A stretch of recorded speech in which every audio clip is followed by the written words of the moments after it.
Men of Reddit, what NSFW male lifestyle hack can you share? If you feel really cold, but your balls are hanging normally, congratulations, you probably have a fever. Use a grocery bag to collect hair while trimming your pubes. Put your legs through the handles, pull it up like underwear, stand wide-legged so the bag stays in place.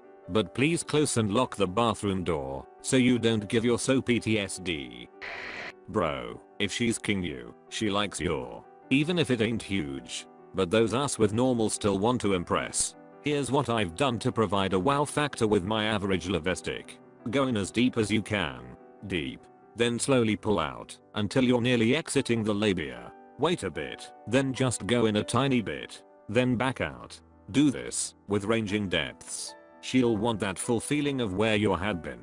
She'll try to back up onto you. Tease her, use your to stimulate her mentally. Then, when you're both pretty damn worked up, give it a firm thrust. Not violent, just purposeful. Bury it to the hilt and keep it deep for about 5 seconds. Your will feel huge and satisfying to her.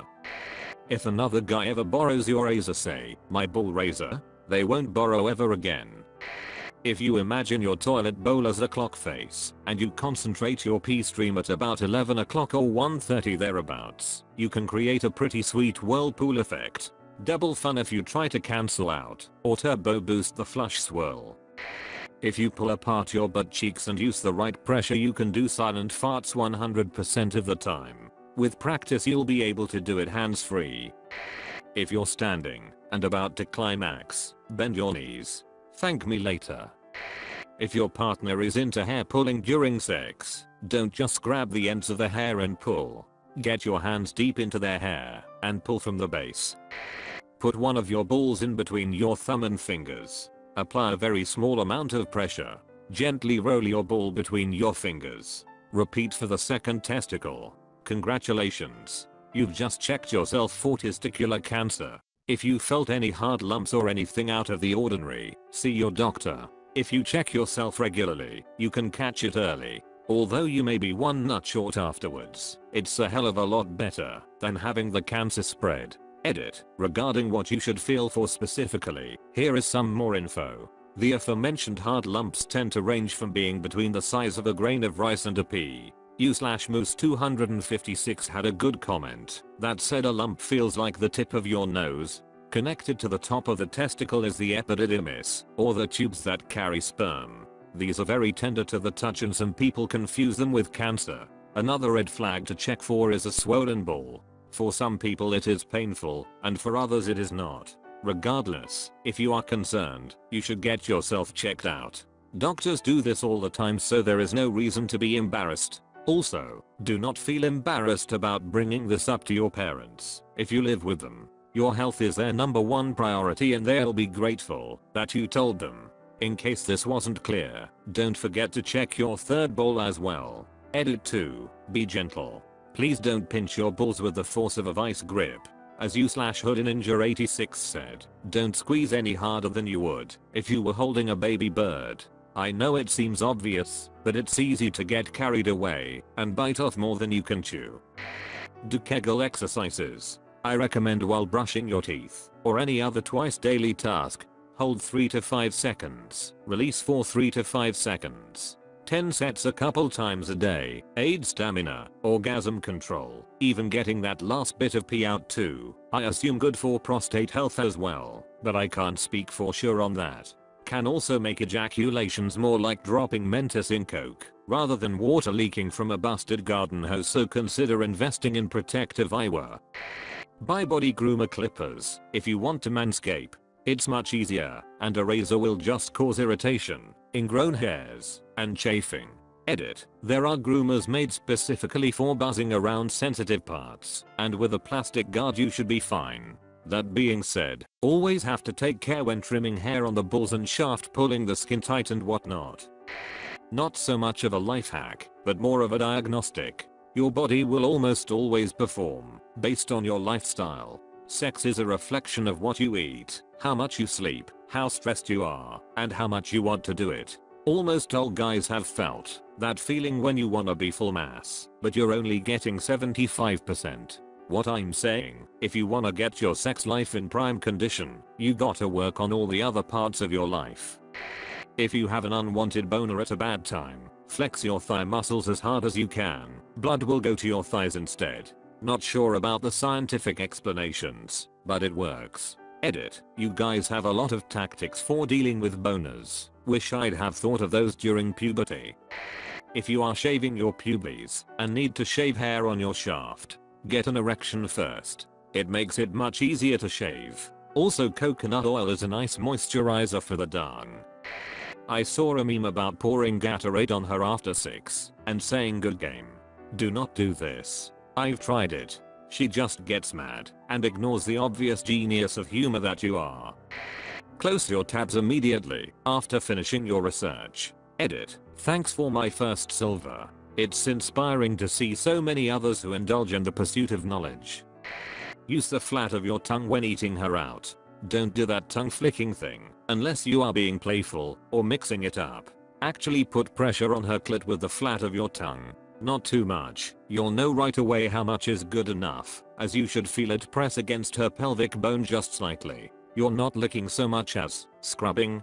IDK, that's the best word I can think of for it. Pro tip, if your tongue is getting tired, do the pouty face thing and use your bottom lip. You should always be going long enough for your tongue to get tired. Don't be selfish, you pricks. With the grain on the face against the grain on the balls. Do them the day after the other, because the razor will forget everything by then. Wash out a soap dispenser very well and refill it with water-based lube. Remove all the labels so you don't mix it up.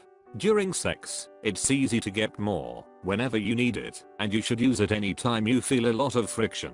Also, switch to polyurethane condoms. They work just as well, but hardly anyone is allergic to them. Put a pillow beneath a girl's lower back to angle her up slightly during sex. Have her pull her knees to her chest, or better yet, do it yourself. This angle makes it easier to hit her G-spot and also lets you go as deep as possible without anything in the way. Bonus is that it straightens the rectum, so it really helps if anal is your thing.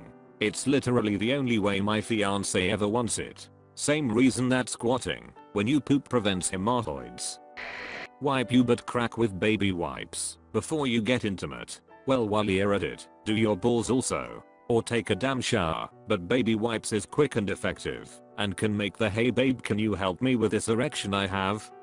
a more pleasant experience for both of you, and in that moment she thinks you're being spontaneous and for you, well, you don't smell like bum rag. No more than an hour before sexy time. If you're planning it that way, get in the shower and soap up.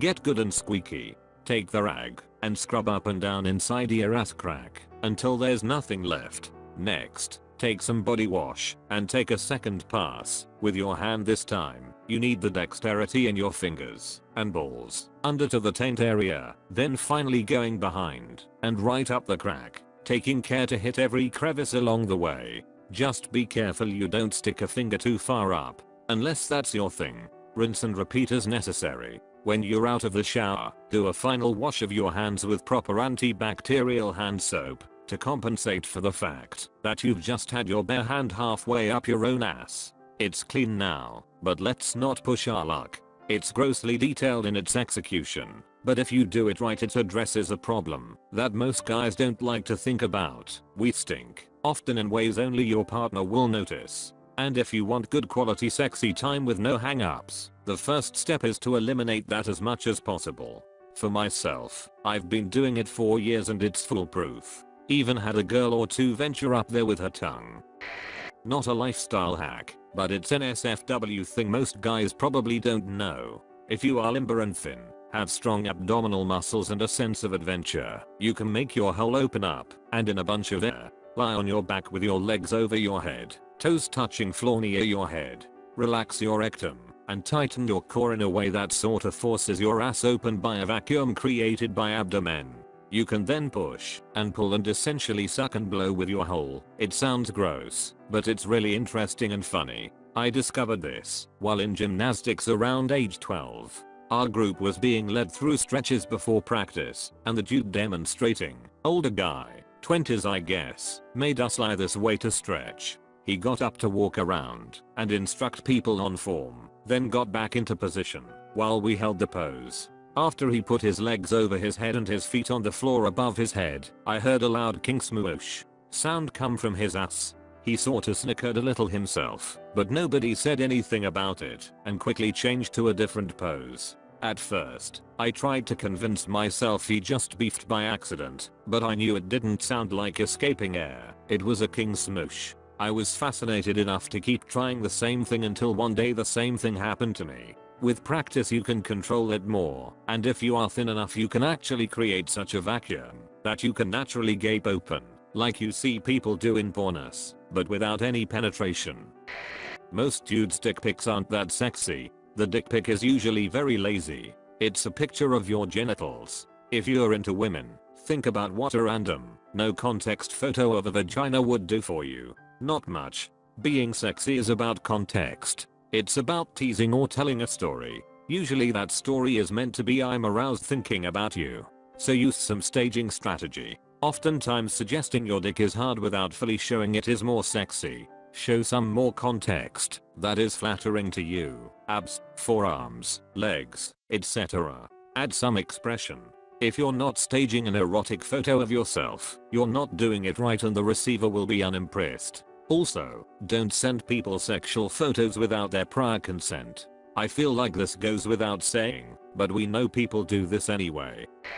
I'm super surprised no one said, always, and I mean always, try and make her come. Every single time, without fail, even with your wife, if you are married. No, it isn't going to be easy every time. Sometimes it isn't possible at all. With some women it is a very mental thing, but giving it a good try. And again try every time.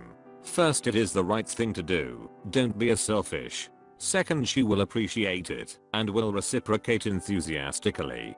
Third, she will get more adventurous. And last, she will spread the news leading to more sexual encounters.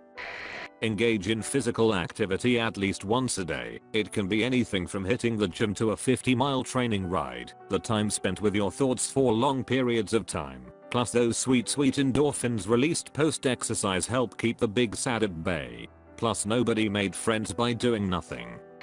Late to the party, so this will be lost, but maybe I'll save someone. If you go commando all the time, you're bound to end up with a wet spot at some point for failing to adequately drain your lizard. Get your hand wet at the sink, and then fling water droplets at your crotch to disguise the piss spot. Everyone will just think you had a problem with the faucet, and not guess you sorta pissed yourself.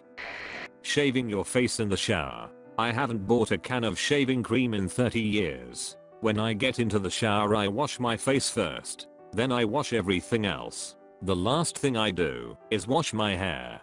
By that time my whiskers have softened. I put shampoo in my hair and lather it, and with my eyes closed I use shampoo lather to lube my face and shave away. It isn't difficult. I'm right-handed, so I shave with that hand and use my left to feel when I've gotten all the spots. It takes about 2 minutes tops. I can't remember the last time I cut myself. The idea of going through the effort to shave in front of mirror and worry about shaving cream seems ridiculous to me. I learned to shave without a mirror when I was on a camping trip in college, and when I got back home I started doing it while showering.